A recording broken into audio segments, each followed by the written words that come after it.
it's incredibly accurate. I mean, we're looking at 0.2-ish MOA, 5-shot groups at 100 yards. Shot this out to 1,000, still sub MOA, even with a 15-mile-an-hour crosswind. And it's top shelf all the way around. So why do I not trust this rifle? So after this video aired, you guys were awesome. You flooded our inbox with suggestions of different projectiles that you've used in the 6.5 PRC with great success. And that's what's awesome about this community, is we're actually willing to help each other be successful. And I'm very grateful to you guys for all the suggestions that popped in. And so we were seeing a lot of the usual suspects pop in, but one projectile in particular stood out because I had never heard of it, and that was the Norma Bondstrike. And so I knew Norma, made centerfire ammo for military and law enforcement. You have the 338 Norma, the 300 Norma, and it goes all the way back to when we shot field matches. This is pre-PRS, pre-laser rangefinder. The 6.5 284 Norma was kind of the hot thing in that circuit because we needed something that could shoot really flat but was really low recoiling. And the Norma brass was phenomenal. And so I figured, what the heck, I'll try this out. Worst case scenario, I'll have really good brass to reload, and we'll try one of the other projectiles that you guys recommended. I have to say, I was thoroughly impressed with this ammunition. So out of this rifle, and granted, this is a top shelf rifle build, we went out, sighted in. Right out of the gate, the ammo shot half MOA out of this rifle, which for loaded ammunition is absolutely fantastic. Now, my chronograph was acting up that day, so I didn't get solid velocities that day, but we went back out and just ran a couple rounds over the chronograph, and we got an average of 2953 for feet per second out of this 24-inch barrel. And we had a standard deviation of about 8.3, and the extreme spread was sitting right at about 11 feet per second. So for loaded ammo, that's pretty dang good. Also, it was still warm enough that we had gophers out. Now, the gophers here are pretty huge. They're not quite as big as prairie dogs, but they're almost as big as prairie dogs. And we were shooting them out to 250 yards, and it was absolutely catastrophic. I mean, the amount, just the carnage shooting these gophers was a whole lot of fun. And so, needless to say, I went into this hunt with full confidence that if this projectile could do what it did to a gopher on the vitals of an elk, I would be good to go. So I had a Colorado cow tag for the first rifle season burning a hole in my pocket. And so drove down to our hunting grounds in Colorado. Weather was incredibly warm. Even though we were hunting at around 12,000 feet, it was warm enough that the elk were staying in the thick timber. They weren't coming out into the open, and I hadn't seen a cow all week. And so, second to last day, this cow walks out at 622 yards. It's a 622-yard cross canyon shot. Now, I will admit that the ethics of long-range hunting are murky at best. So let me tell you what my thought process is here. So I routinely train at 1,000 yards plus. And in my mind, the delineation point for an ethical shot based on my ability and the rifle that I'm using is 600 yards. And so I had a little come to Jesus talk with myself because she was over that 600-yard threshold. And that 600-yard threshold I have because that is a 40% skill margin based on what I do at 1,000 yards.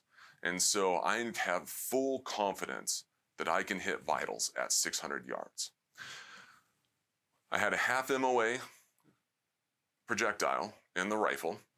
This rifle is set up specifically for long-range shooting. The optic, the suppressor, everything on this is set up to be a precision long-range scalpel. Because of my training, I decided I was going to go ahead and take the shot at 622 yards. And here's what happened when I pulled the trigger.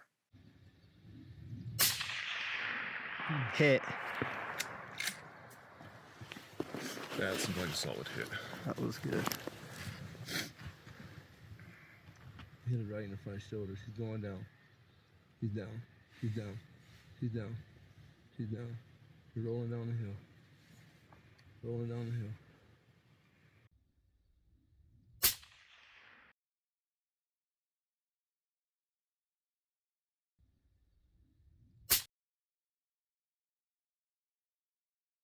I could not be happier with the performance of this rifle, the performance of this projectile. It did everything textbook.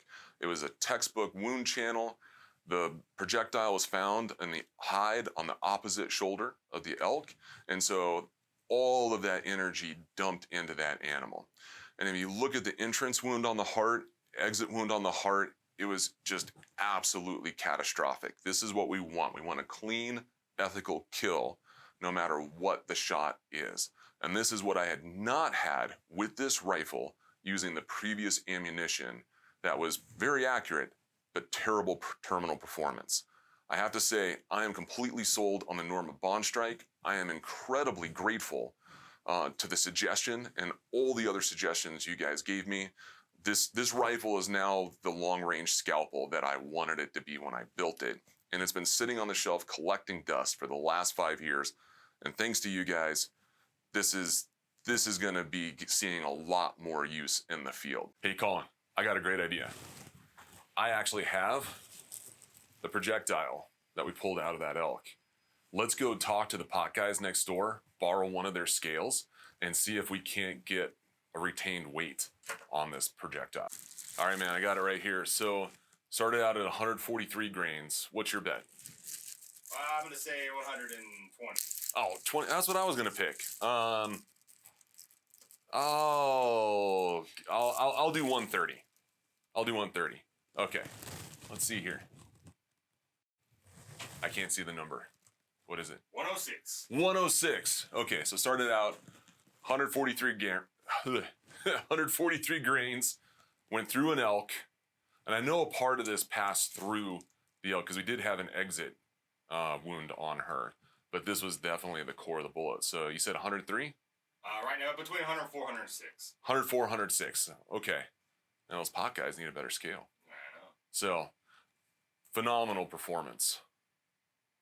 So I actually met some of the Norma guys a couple years ago. We were working on a project with Beretta together, and I'm gonna reach out to them, see if they can give me some more information, maybe some educational information. Maybe they'll come out here and we can actually talk bullets and bullet performance and why you would use a certain bullet in a certain situation. I find this fascinating because this is my first time experiencing a projectile that didn't perform well, and then to see just the absolute opposite end of the spectrum in a cartridge where this particular projectile just far exceeded my expectations. So, hey, if nothing else, I'll learn something. Hopefully you guys learn something. It'll be fun. Maybe we'll even get to do some shooting. So, Norma Bondstrike, after seeing the performance at elk camp, all the guys I was hunting with jumped on Midway's site. We have no affiliation, but they had great pricing on it. And they're buying the Bondstrike because the proof was in the pudding or in the heart, or we made pudding out of the heart. Either way, go get some trigger time.